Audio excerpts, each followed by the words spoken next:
Hello दोस्तों, मेरा नाम डॉक्टर ओपी गर्ग है और आज हम बात करने वाले हैं कि क्या किसी पेशेंट्स को या किसी मरीज को मरने के बाद भी वेंटिलेटर पे रखा जाता है या रखा जा सकता है कि नहीं, और अगर रखा जा सकता है तो कितने दिनों तक रखा जा सकता है।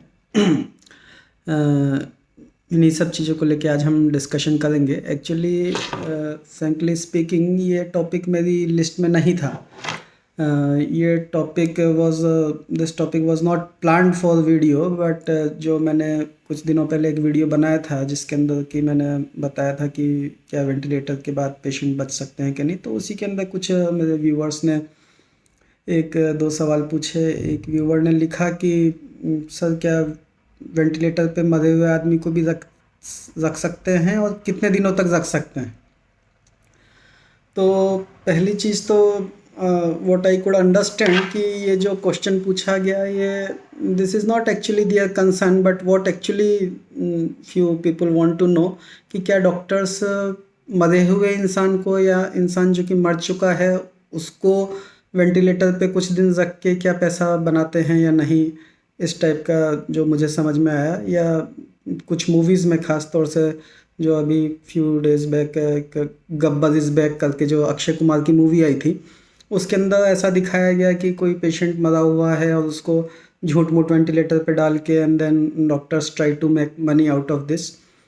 तो यही सब चीज़ों को एक्सप्लेन करने के लिए, हालांकि मैंने उन जिस व्यक्ति ने ऐसा कमेंट किया था मैंने उनको भी जवाब दिया है ऐसा कि ऐसा कुछ नहीं होता। ये केवल एक फिल्मों को मोर यू सी इंटरटेनिंग और मोर ज़्यादा वो बिज़नेस कर सके, ऐसा ये कंट्रोवर्सीज दिखाई जाती है। बट एनीवे, मैंने बाद में रियलाइज़ किया कि इस चीज़ को क्लियर करना बहुत ज़रूरी है, यू सी, क्योंकि डॉक्टर्स के ऊपर एक ट्रस्ट होना लोगों का बहुत ज़रूरी है।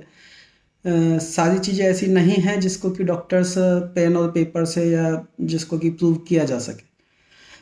तो एनीवे, हम इस टॉपिक को स्टार्ट करते हैं। मैं इस टॉपिक के बीच के मैं आपसे 2-3 सवाल पूछूंगा। मैं चाहूँगा कि आप उसका ऑनेस्टली आंसर दें जो आपका दिल कहता है, ताकि हम लोगों को भी पता चल सके कि फैमिली मेम्बर्स या पेशेंट्स के रिलेटिव्स के दिल में क्या चलता है। एनीवे, तो मेरा पहला क्वेश्चन तो ये है कि व्हाट इज़ डेथ? डेथ क्या होती है? आप में से कितने लोग जानते हैं? मैं चाहूँगा कि आप इस वीडियो को यहीं पे 1 मिनट के लिए पॉज करें और अपने दिमाग में जोर डाल के सोचें कि व्हाट इज़ डेथ। अगर मैं किसी को बोल रहा हूँ कि ये मरा हुआ है तो what do you mean by that? आप में से कितने लोगों ने आज तक किसी पेशेंट्स को मरते हुए देखा है और कितने लोगों ने पेशेंट्स को मरने के बाद देखा है? तो आप ये ज़रूर कमेंट सेक्शन में मुझे बताइएगा, क्योंकि ये बहुत इम्पोर्टेंट है हम लोगों के लिए भी जानना। तो आप में से कितने लोग ऐसे हैं जिन्होंने किसी व्यक्ति को मरते हुए देखा है या मरने के बाद देखा है? आई होप आपने पॉज करके अपना आंसर सोच लिया होगा। तो जो मुझे पर्सनली लगता है 90% लोगों ने कभी किसी मरते हुए व्यक्ति को देखा ही नहीं।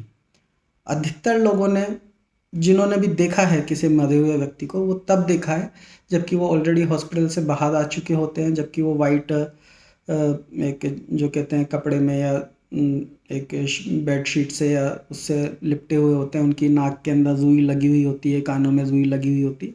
इस कंडीशन में मोस्ट ऑफ द पीपल जो कि डॉक्टर या नर्स नहीं है, उन्होंने इसी कंडीशन में पेशेंट को देखा है। जबकि जो पेशेंट मरता है या जो मरीज मरता है वो उससे काफ़ी घंटों पहले या कुछ घंटों पहले एटलीस्ट मर चुका होता है। तो पहली चीज़ तो what I want to convey first message कि जिस तरीके से आप पेशेंट को देखते हैं, पेशेंट उस तरीके से नहीं मरता है ना। मेरा नेक्स्ट क्वेश्चन ये है आपसे कि व्हाट इज़ डेथ? डेथ की परिभाषा क्या है? डेफिनेशन क्या है? Can you explain death?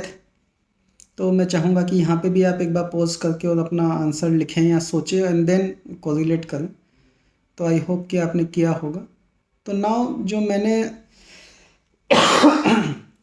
जो डेथ की डेफिनेशन जो देखी है, I am not talking about text book जो कि फॉरेंसिक मेडिसिन में लिखा है, बट मैंने आप लोगों के लिए गूगल से ही सर्च करके निकाला है कि आप लोग भी इसको क्रॉस चेक कर सकते हैं गूगल में डेथ डेफिनेशन या डेथ की क्या परिभाषा होती है लिख के, कि death is irreversible permanent cessation of all body function. जो एक बहुत ही सिंपलिस्टिक भाषा में हालांकि ये दिया हुआ है, लेकिन जो इससे मोटा मोटी पता चलता है कि डेथ का मतलब है कि आपके बॉडी के पूरे फंक्शंस, सारे बॉडी फंक्शंस बंद हो जाने चाहिए और परमानेंटली बंद हो जाने चाहिए।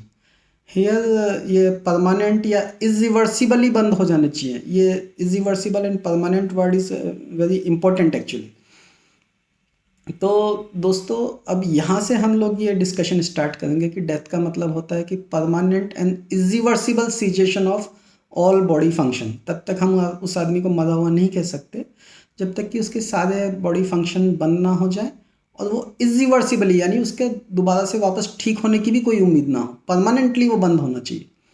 हालांकि ये मैंने बताया कि ये बहुत ही सिंपलिस्टिक तरीके से गूगल में दिया है, but it is I have selected this definition ताकि आप सभी लोग इसको ईजिली कोरिलेट कर सकें। बट मेडिकल साइंस में अगर देखा जाए तो मैं आपको बताऊं कि डेथ हम 3 तरीके से डिसाइड करते हैं। पेशेंट का हार्ट बंद हो जाए पहला, पेशेंट का रेस्पिरेशन बंद हो जाए तो, पेशेंट का ब्रेन फंक्शन बंद हो जाए। इन तीनों में से कुछ भी हो जाए या तीनों हो जाए तो हम कंसिडर कर सकते हैं। But in Indian constitution we designated a patient as a dead when heart rate is stop. आपको बात समझ में आ रही कि ये तीनों ही होने से, रेस्पिरेशन बंद होने से पेशेंट मर जाएगा, हार्ट रेट बंद होने से मर जाएगा, ब्रेन डेड होने से पेशेंट मर जाएगा। बट अगर हमको तीनों में से एक चीज़ चूज़ करनी है तो जब तक हार्ट रेट बंद नहीं होती, जब तक हार्ट बीट, पेशेंट का हार्ट धड़कना, दिल धड़कना बंद नहीं होता, तब तक हम उस पेशेंट को डेथ डिक्लेयर नहीं करते अकॉर्डिंग टू इंडियन कॉन्स्टिट्यूशन। कुछ कुछ जगहों पे है ऐसा, जैसा कि मैं बताऊँ, आई वॉज इन स्विट्ज़रलैंड। तो स्विट्ज़रलैंड में जब पेशेंट का दिमाग काम करना बंद हो जाता है तो उसको डेड मान लिया जाता है, या उसको फिर वेंटिलेटर सपोर्ट से हटा के बॉडी हैंड ओवर कर दी जाती है। कि इवन अगर हार्ट चल भी रहा है तो वो ये मानते हैं कि ब्रेन अगर नहीं काम कर रहा है तो ऐसे पेशेंट्स को ज़िंदा रख के भी कोई फ़ायदा नहीं है। तो इस तरीके से वहाँ पे एक इसको प्रक्रिया को बोला जाता है यूथनेसिया, यानी मर्सी किलिंग। कि अगर कोई पेशेंट ऐसी अवस्था में पहुँच गया है कि उसके बाद सपोज किसी का ब्रेन नहीं काम कर रहा है, हार्ट काम कर रहा है और सांस तो ऑब्वियसली नहीं काम कर रहा होगा, बट सांस के लिए हम लोग चलिए वेंटिलेटर पे रख सकते हैं। तो उनका ये मानना है कि नहीं, ऐसे वेंटिलेटर पे रख के और इस तरीके से ज़िंदा रख के भी कोई फ़ायदा नहीं। तो इसको यूथनेसिया बोला जाता है, मर्सी किलिंग, जो कि इंडिया के अंदर अलाउ नहीं है। आप लोगों की जानकारी के लिए मैं बता दूँ। अच्छा, तो पहली चीज़ तो ये मैंने आपको बताई। अच्छा, नाउ जो इरिवर्सिबल और रिवर्सिबल के बीच में बहुत बड़ा गैप है। एक डॉक्टर जो कि जिसके पास एक पेशेंट आता है, जैसा मैंने आपको बताया कि आप लोगों ने most of people have not seen the died patient या डेड पेशेंट, बट हमारे लिए ये रोज़ की बात है। तो हमको सपोज़ किसी पेशेंट का रोड ट्रैफिक एक्सीडेंट हुआ, उसके लंग्स के अंदर कोई बुलेट घुस गई, या उसके अंदर कोई उसी कांच का टुकड़ा या चाकू घुस गया, इस टाइप से कुछ घुस गया, उसकी वजह से वो सांस लेना उसका बंद हो गया। तो क्या हमको उसको मान लेना चाहिए कि वो डेड है? नहीं, क्योंकि वो इरिवर्सिबल नहीं है। हमको उम्मीद है कि उस पेशेंट्स के अंदर से जब बुलेट निकाली जाएगी या जब चाकू निकाला जाएगा, जब हम स्टिच कर देंगे वो एरिया, तो शायद पेशेंट वापस सांस लेने लग जाए, है ना। तो उस पेशेंट को हम तब तक उस वेंटिलेटर पे रखेंगे जब तक कि हम पेशेंट या तो ठीक ना हो जाए या हमको ये विश्वास ना हो जाए कि पेशेंट नहीं अब ठीक नहीं हो सकता। इसी तरीके से मान लीजिए किसी पेशेंट की हार्ट बीट बंद हो गई बिकॉज ऑफ मायोकार्डियल इन्फार्क्शन, जैसा मैंने आपको हार्ट अटैक वाले लास्ट टॉपिक में बताया था। अगर उसका बिकॉज ऑफ हार्ट अटैक उसका हार्ट बंद हो जाता है तो हमको उम्मीद है कि वो हार्ट बीट को हम दोबारा चालू कर सकते हैं, सीपीआर करके, थ्रोम्बोलाइज करके, एंजियोग्राफी करके, पेसमेकर लगा के, कुछ भी करके हमको उम्मीद है कि हम उसको दोबारा चालू कर सकते हैं। तो उसके लिए हम पेशेंट को वेंटिलेटर पे डालते हैं, उसका इलाज करते हैं कि शायद वो वापस रिवर्ट हो जाए, और कुछ कुछ पेशेंट में रिवर्ट हो भी जाता है तो हम वेंटिलेटर से निकाल भी लेते हैं। लेकिन कुछ पेशेंट्स में सपोज जिन पेशेंट्स में वो हार्ट बीट रिवर्स नहीं हुई, या जिन पेशेंट्स के अंदर वो ट्रीटमेंट का इफेक्ट नहीं आया, तो क्या आप उसको कहेंगे कि हमने नहीं मरे हुए पेशेंट को वेंटिलेटर पे रख के पैसा बनाया? नहीं, ऐसा नहीं होता है। हम इस उम्मीद में पेशेंट को वेंटिलेटर पे रखते हैं कि काश हम ये चीज़ को रिवर्स कर पाएँ। सेम ब्रेन इंजरी के अंदर कोई रोड ट्रैफिक एक्सीडेंट का पेशेंट है, उसके दिमाग के अंदर बहुत चोट लगी, पूरा दिमाग खुल के बाहर आ गया, समझिए, या दिमाग खुल के बाहर आ गया, खैर वो तो ऑन द स्पॉट ही मर जाएगा, ये थोड़ा ज़्यादा होगा। लेकिन दिमाग में ब्लड जमा हुआ है और मतलब पेशेंट बिल्कुल मूव नहीं कर पा रहा और यू सी बिल्कुल अनकॉन्शियस है। अब वो पेशेंट हो सकता है इनिशियल इनिशियल देखने में आपको लगे कि ये तो मर गया है, बट एज ए डॉक्टर जब हम देखते हैं उसकी हार्ट बीट चल रहा है या उसका वेंटिलेटर देके उसकी सांस चलाई जा सकती है और हमको उम्मीद है कि शायद ऑपरेशन के बाद हो सकता है पेशेंट होश में भी आने की उम्मीद है, तो हम उस पेशेंट्स को ऑपरेशन करेंगे या आईसीयू में रखेंगे और उतने दिन तक हम उसको रिकवरी के लिए वेंटिलेटर पे रखेंगे जब तक कि हमको उम्मीद है कि शायद वो होश में आ सकता है ना। सबसे ज़्यादा बड़ी प्रॉब्लम होती है यही जो ब्रेन वाले जो पेशेंट्स होते हैं, उनमें कई बार महीनों महीनों लग जाते हैं, कई बार 10-15 दिन, 1 महीना, 2 महीना भी लग जाते हैं, पेशेंट फिर भी होश में नहीं आता, या आता है तो बहुत कम आता है, थोड़ा सा आता है, मतलब इस लायक नहीं होता कि उसको वेंटिलेटर से हम निकाल सकें। तो क्या इस कंडीशन में आप कहेंगे कि नहीं, आप पेशेंट, मरे हुए पेशेंट से आप पैसे बना रहे हैं, आप तो पेशेंट तो मर गया और आप ऑलरेडी उसको झूठ मूठ वेंटिलेटर पे रख के पैसे बना रहे हैं। तो देखिए, मैं यहाँ पे चाहूँगा कि आप लोग खुद एक बार, भगवान ना करे कभी आपके किसी मरीज को, किसी रिलेटिव को इस तरीके से वेंटिलेटर की ज़रूरत पड़े, लेकिन आप खुद सोचिए कि अगर आपका कोई रिलेटिव हो तो क्या आप चाहेंगे कि नहीं डॉक्टर्स उसके ऊपर कोशिश ना करें, उसको बचाने की कोशिश ना करें? अगर वो पेशेंट 2 या 3 दिन वेंटिलेटर पे रख के शायद वो रिवर्स हो जाए, ना भी हो सकता है, that is different thing, but शायद वो रिवर्स हो जाए, तो क्या हमको ये चांस लेना चाहिए या नहीं लेना चाहिए? आप ये ज़रूर, मैं चाहूँगा कि आप कमेंट सेक्शन में मुझे बताएं कि क्या ये चीज़ जो डॉक्टर्स करते हैं ये एक्चुअल में गलत है या ये एक मीडिया हाइप की हुई चीज़ है। मुझे पर्सनली लगता है कि हमको कोशिश ज़रूर करनी चाहिए।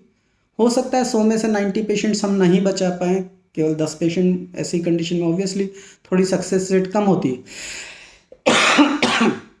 लेकिन जो 10 पेशेंट हम बचा सकते हैं उनके लिए या उनके फैमिली मेम्बर्स के लिए तो ये बहुत बहुत बड़ा एक गिफ्ट या बहुत बड़ा एक यू सी अचीवमेंट है। तो क्या उन 10 पेशेंट्स को बचाने के लिए हमको 100 के 100 पेशेंट्स पे मेहनत नहीं करनी चाहिए? That is what I want to know. Personally मैं आपको बताऊं, मेरे 16 इयर्स के मेडिकल करियर में मैंने आज तक कभी किसी डॉक्टर को ऐसा नहीं देखा कि जो कि झूठ मूठ पेशेंट को वेंटिलेटर पे रख के पैसे बना रहा है। और मैं आपको इसका एक फाइनेंशियल भी पार्ट बताऊं कि किसी भी डॉक्टर को पेशेंट को वेंटिलेटर पे रख के कोई बहुत फ़ायदा नहीं होता, ज़्यादा नुकसान ही होता है। आप देखिए, कभी भी आप कंपेयर कीजिएगा कि किसी हॉस्पिटल में आईसीयू का बिल सपोज़ 15,000 रुपये पर डे आ रहा है, तो उसमें से 1500 रुपये पर डे वेंटिलेटर का चार्ज होता है। मीन्स इट इज़ ऑलमोस्ट 10% या उससे भी कई बार कम वेंटिलेटर का चार्ज होता है। तो जहाँ पे 15,000 रुपये कोई आदमी पे कर रहा है, तो अगर हम उसको वेंटिलेटर से निकालते हैं तो 13,500 रुपये देता है, तो is this a matter of concern for doctor? Not at all.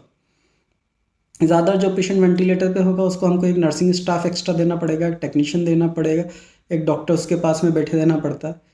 Ventilator वाले पेशेंट्स को बार बार आपको करवट दिलानी पड़ती है ताकि बेड सोर ना हो, सक्शन करना पड़ता है, पोटी पेशाब का ध्यान रखना पड़ता है।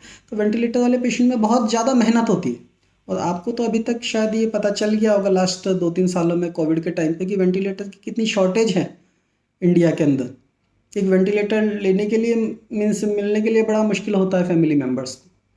तो मेरी आप लोगों से हाथ जोड़ के रिक्वेस्ट है कि आप प्लीज़ ये इस तरीके की थिंकिंग बिल्कुल निकाल दीजिए दिमाग से कि कोई भी डॉक्टर कभी पैसे कमाने के लिए केवल वेंटिलेटर पे पेशेंट को डालता है। No, we don't need to. और क्योंकि इस तरीके की जो मीडिया हाइप या इस तरीके की जो डॉक्टर्स को दिखाया जाता है, इसी वजह से लोगों के अंदर डॉक्टर्स का ट्रस्ट कम होता है। ज़्यादा कुछ मैं लास्ट देख रहा था कि कभी कभी डॉक्टर्स को मारा पीटा भी जाता है। अगर एक डॉक्टर को कोई भी रिलेटिव मारता है या पीटता है तो नेक्स्ट टाइम से 10 डॉक्टर कोई भी रिस्क लेने से बचते हैं। नेक्स्ट टाइम पे कोई डॉक्टर चाहेगा ही नहीं कि मैं सीरियस पेशेंट देखूं, मैं छोटे मोटे अपने सर्दी खांसी जुकाम के पेशेंट देखती ही तो मेरा काम चल जाएगा।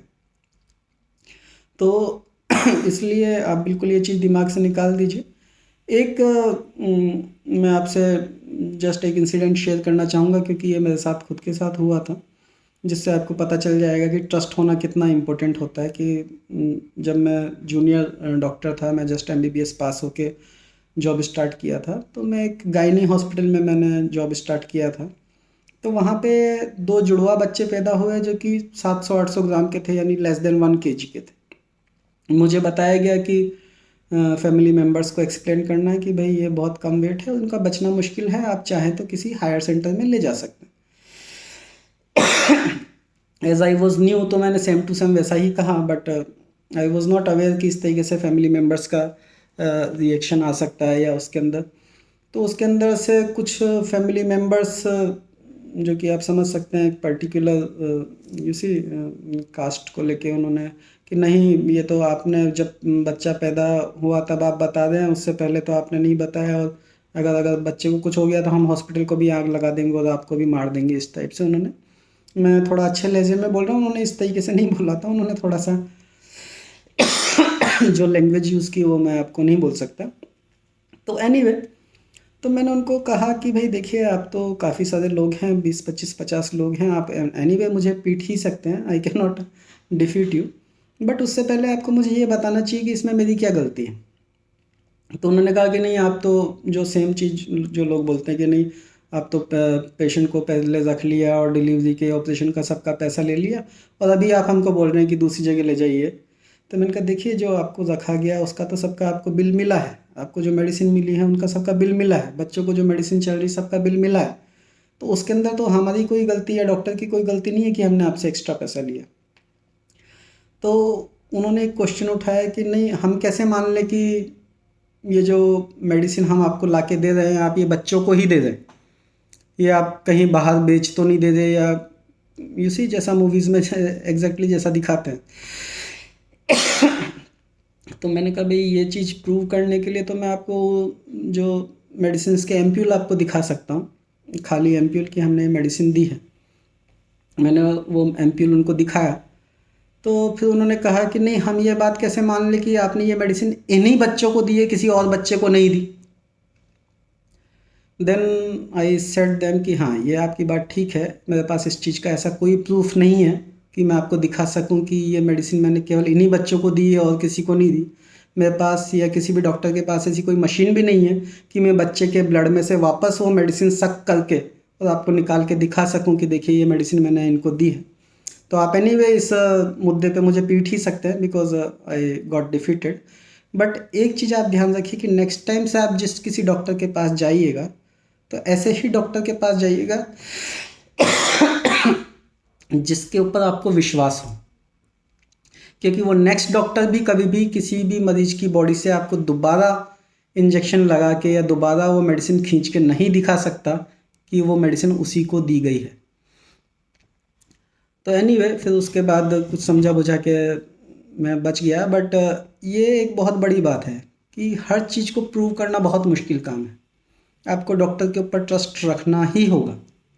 अगर आपका ट्रस्ट नहीं है डॉक्टर के ऊपर, तो मैं कहूँगा कि आप उस डॉक्टर के पास जाइए ही मत, है ना। कि आपको किसी हॉस्पिटल पे लगता है कि नहीं, ये ठीक नहीं, ये गलत काम करता है, तो आप वहाँ पे जाइए ही मत, अपने आप उसका हॉस्पिटल ही बंद हो जाएगा। Getting my point. बट अगर आप किसी डॉक्टर के पास जा रहे हैं तो बिलीव मी, आप उनके ऊपर विश्वास करके जाइए। कोई भी डॉक्टर पेशेंट के बुरे के लिए कभी नहीं सोचता, इवन अगर वो उसका दुश्मन ही क्यों ना हो, क्योंकि यही एक मेडिकल फील्ड है जहाँ पे मुझे पर्सनली लगता है कि सबसे कम करप्शन है। एक जस्ट मैं, आई नो वीडियो लंबा हो रहा है, एग्जांपल दूंगा। आपने सुना होगा शायद कि याकूब मेमन या अफजल गुरु, कोई किसी की फांसी रुकवाने के लिए आधी रात को कोर्ट खोला गया। उसके अंदर कोर्ट की बहुत तारीफ़ की गई कि देखिए कितने अच्छे लोग हैं, जबकि आप सोचिए कि सालों से सदियों से डॉक्टर 24/7 पूरी रात पूरा दिन पूरी सुबह काम करते आ रहे हैं, बट उनको कभी कोई क्रेडिट नहीं मिलता।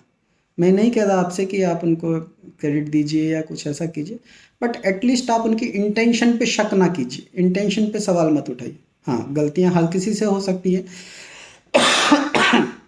डॉक्टर से भी हो सकती है, वकील लॉयर से भी हो सकती है, पुलिस से भी हो सकती है, that's a different thing. But what I want to convey कि कोई भी डॉक्टर जानबूझ के कभी किसी मरीज का बुरा नहीं करेगा। इन्हीं बातों के साथ मैं ये टॉपिक को ख़त्म करना चाहूँगा। अगर आप फिर भी कुछ, आपसे कोई सवाल, मुझसे कोई सवाल क्वेश्चन पूछना चाहते हैं, तो इसी चैनल पे आप पूछ सकते हैं। Thank you.